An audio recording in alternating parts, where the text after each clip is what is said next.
Should business rates be scrapped and replaced with a land tax, as the Lib Dems suggest? Liz Jarvis, writer, editor, and Liberal Democrat parliamentary candidate for Southampton Itchen, says yes, nearly 1 million businesses in the UK have closed in the past 3 years.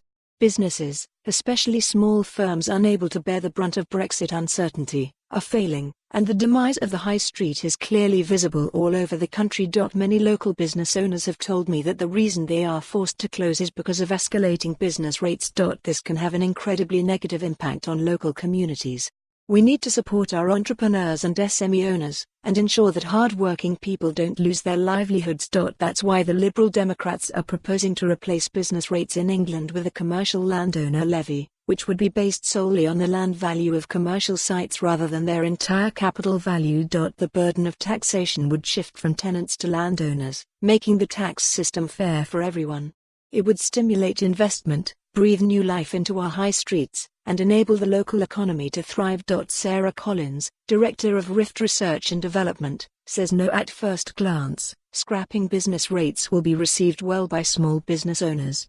But there's a problem: it needs to be paid for, and to the tune of around £25 billion each year in typical tax revenue. The Lib Dem solution is to tax commercial landlords, which is all well and good until you realise the following. Local councils are dependent upon business rates to fund local services.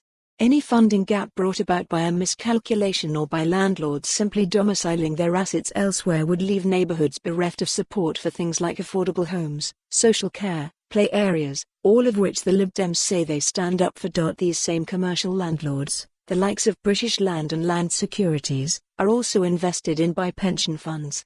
Tax them until the pips squeak, and returns will diminish and pension pots will shrink.